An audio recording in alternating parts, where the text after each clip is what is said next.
14 bölüm. Шимшон Тимнатага барып, Тимнатадагы пелишти кыздардын ичинен бир кызды көрүп, ал келип атасы менен энесине: "Мен Тимнатадагы пелишти кыздардын ичинен бир кызды көрдүм. Мага ошол кызды алып бергиле" деп кабарлады. Атасы менен энеси ага сүннөткө отургузулбаган пелиштиликтерден аял алганы барам дегидей, бир туугандарыңдын, бүткүл элимдин арасында кыз жок бекен деди. Шимшон атасына: "Ошол кызды алып бер, мен аны жактырып калдым" деди. Атасы да энеси да бул теңирден экенин, ал пелиштиликтерден өч алуунун ыңгайлуу учурун издеп жатканын билишкен жок. Ошол учурда ысрайылдыктарга пелиштиликтер үстөмдүк кылып турган. Анан Шимшон ата-энеси менен Тимнатага жөнөдү. Тимнатанын жүзүм зарларына жакын келишкенде, анын алдынан жаш арыстан ырылдап чыкты.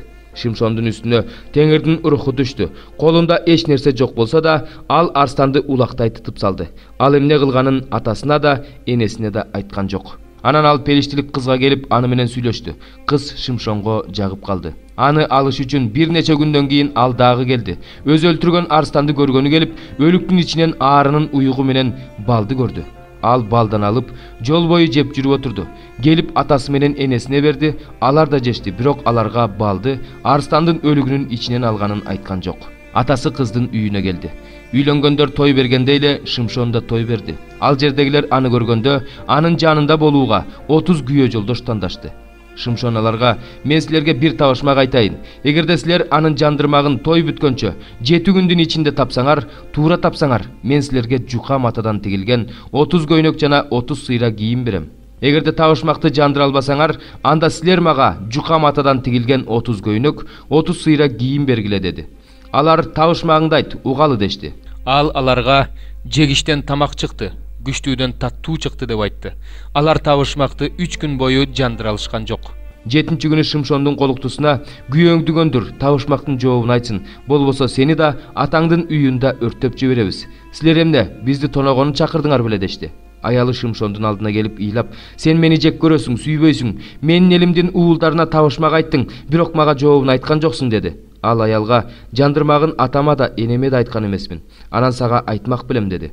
Той болуп жаткан күндөрү 7 күн бою аялы анын алдына келип ыйлай берди. Жанын койбой сурай бергендиктен акыры 7-нчи күнү ал аялына табышмактын жандырмагын айтты.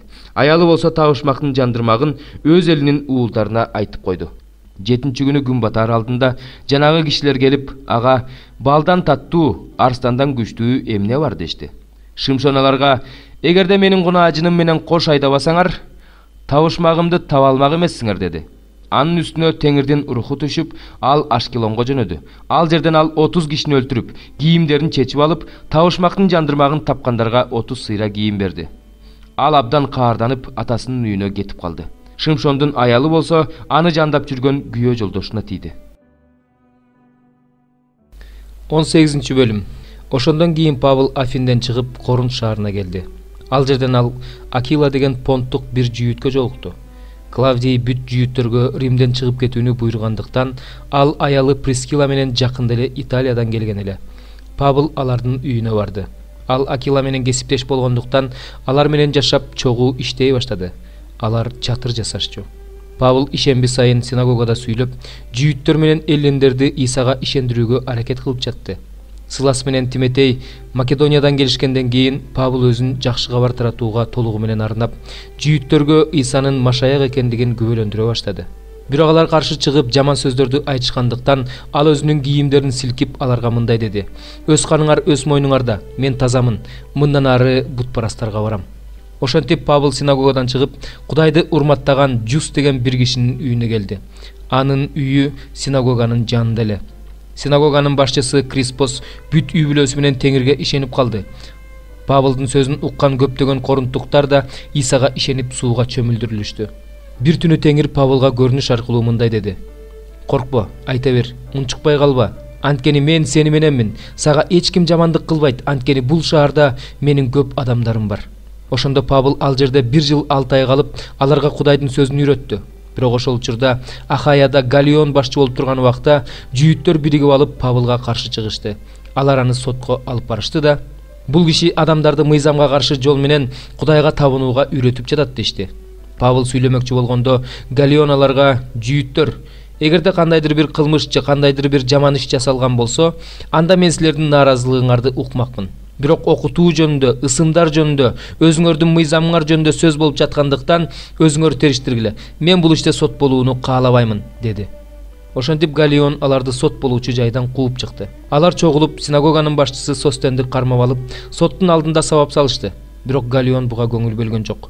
Павыл Корунтта дагы бир нече күн болгондон кийин бир туугандар менен коштошуп, Прескила жана Акила менен бирге Сирияга сүзүп кетти. Сүзүп кеткенге чейин ал Кенхирея шаарында чачын кырктырды. Анткени анын назир болууга берген убадасынын мөөнөтү бүтүп калган эле. Эфес шаарына келишкенде Павыл аларды ошол жерге калтырды. Өзү болсо синагогага кирип, жүйүттөр менен сүйлөштү. Алар андан көбүрөөк убакытка калуусун өтүнүштү. Бирок ал макул болбой, алар менен коштошту да, жакындап келе жаткан майрамды сөзсүз Иерусалимде өткөрүшүм керек. Эгерде Кудайдын каалоосу болсо, силерге кайрылып келем деп, Эфестен кемеге отуруп жөнөп кетти.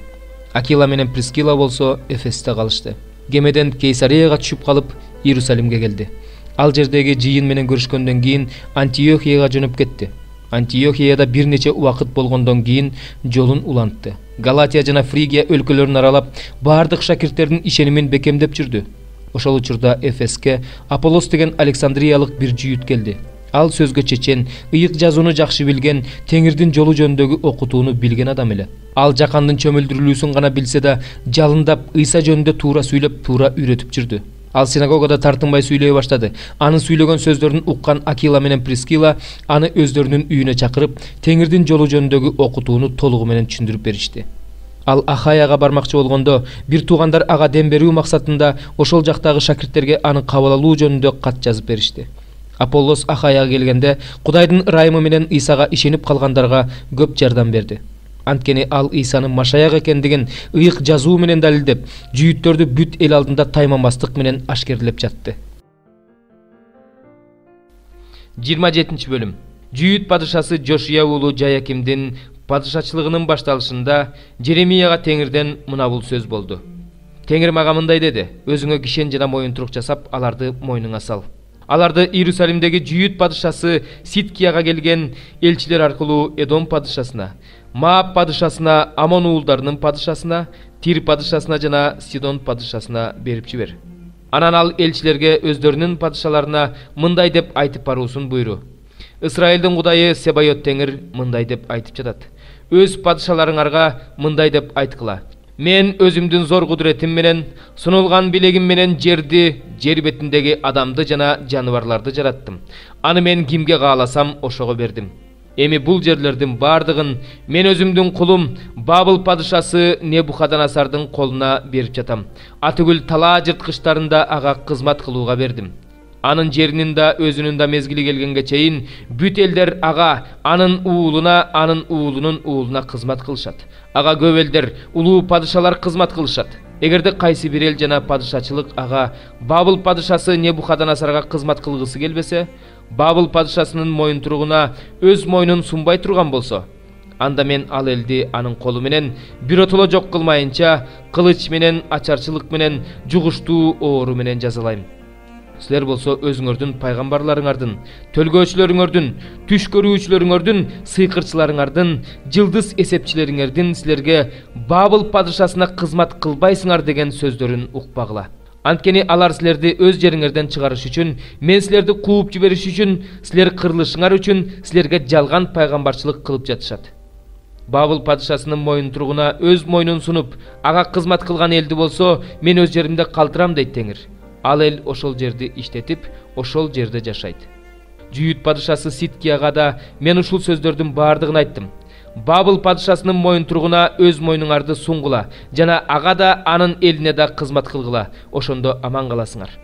Теңир Бабыл падышасына кызмат кылбаган эл жөнүндө айткандай, сенин жана сенин элиңдин кылычтан, ачарчылыктан жана жугуштуу оорудан кырылышынын эмне кереги бар?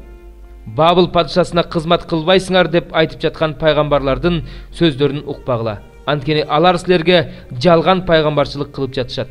Аларды мен жиберген эмесмин дейт Теңир. Мен силерди кууп чыгыш үчүн, силер да силерге пайгамбарчылык кылган пайгамбарлар да кырылыш үчүн, алар силерге менин атымдан жалган пайгамбарчылык кылып жатышат. Бирок мен ыйык кызмат кылуучуларга жана бул элдин бардыгына мындай деп айткам. Теңир мындай дейт: силерге пайгамбарчылык кылып, Мына жакында Бабылдан Теңир үйүнүн идиштерин кайра алып келишет деген пайгамбарларыңардын сөздөрүн укпагыла, анткени алар силерге жалган пайгамбарчылык кылып жатышат. Аларды укпагыла, Бабыл падышасына кызмат кылып жашай бергиле. Бул шаарды урандыга айландыруунун эмне кереги бар?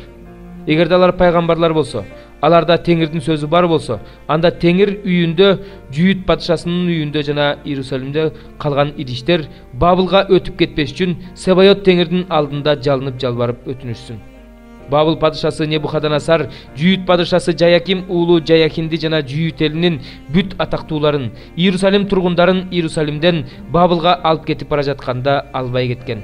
Мамылар жөнүндө, жес чара жөнүндө, астына койгуштар жөнүндө жана ушул шаарда калган башка буюмдар жөнүндө Себайот Теңир мындай дейт. Теңир үйүндө, Жүйүт падышасынын үйүндө жана Иерусалимде калган идиштер жөнүндө Исраилдин Кудайы Себайот Теңир мындай дейт. Алар Бабылга жеткирилет. Мен аларды жазалаганга чейин алар ошол жерде болот дейт Теңир. Ошондон кийин мен аларды алып чыгып бул жерге кайра алып келем. 13 бөлүм. Ыйса ибадатканадан чыгып бара жатканда шакирттеринин бири: "Устат, карачы, кандай кооз таштар, кандай кооз имараттар" деди. Ошондо Исага: "Бул чоң имараттарды көрүп жатасыңбы? Мунун баары кыйратылат. Бул жерде таш үстүндө таш калбайт" деди. 3. Ыйса ибадаткананын маңдайындагы Зайтун тоосунда отурганда өздөрүнчө калышканда Петр, Жакып, Жакан жана Андрей андан: "4. Бизге айтып берчи, бул качан болот? Мунун баарынын ишке ашаарын кандай белги аркылуу билсе болот?" деп сурашты.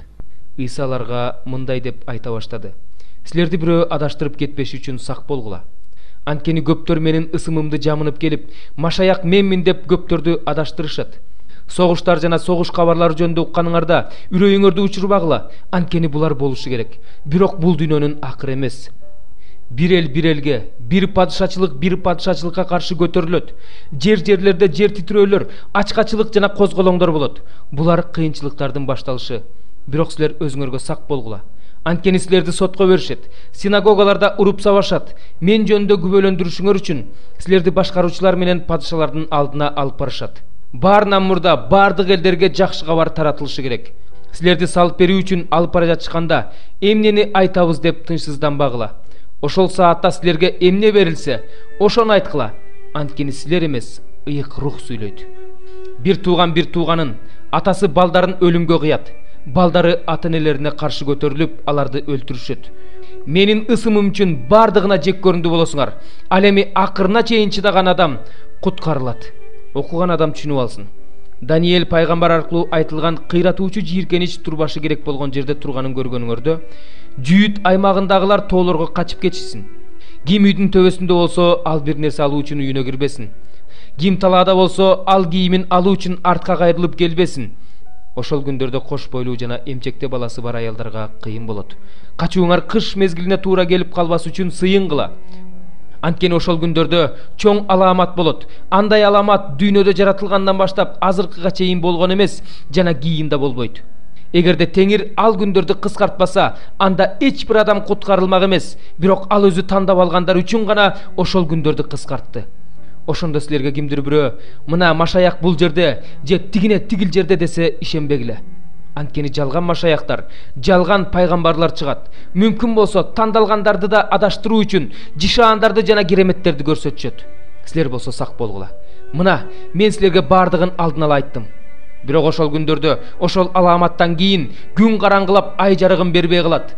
Асмандан жылдыздар түшүп, асман күчтөрү кыймылдайт. Ошондо адам уулунун булуттардын үстүндө улуу күч жана даңк менен келе жатканын көрүшөт. Ошондо ал өзүнүн периштелерин жиберип, төгөрөктүн төрт бурчунан, бүт жер жүзүнөн өзүнүн тандалгандарын чогултат. Анжыр дарагынан сабак алгыла. Анын бутактары көп бүчүрүп байлап калганда, жайгелерине ас калганын билесиңер. Ошол сыяктуу эле силер да булардын боло баштаганын көргөнүңөрдө аз убакыт калганын, босогодо турганын билгиле. Силерге чындыкты айтып коеюн. Мунун баары болмоюнча бул муун жок болуп кетпейт. Асман менен жер жок болуп кетет. Менин сөздөрүм болсо жок болбойт. Ал күндү же ал саатты эч ким билбейт. Асмандагы периштелер да, уул да билбейт. Бир гана Ата билет. Байкагыла, сергек болгула, сыйынгыла, анткени ал убакыттын качан келерин билбейсиңер. Бул жолго чыгаарда үй жайын калтырып, кулдарына бийлик берип, ар бирине өзүнчө иш тапшырган дарбаза кайтаруучуга болсо сак болууну буйруган үй ээсине окшош. Ошондуктан сергек болгула. Анткени үйдүн ээси качан келерин, кечиндеби, түн ортосундабы, корооз кыйкырган маалдабы, таң аткандабы билбейсиңер. Ал күтүлбөгөн убакта, силер уктап жатканда келип калбасын. Силерге айтып жатканым баарына тиешелүү. Сергек болгула.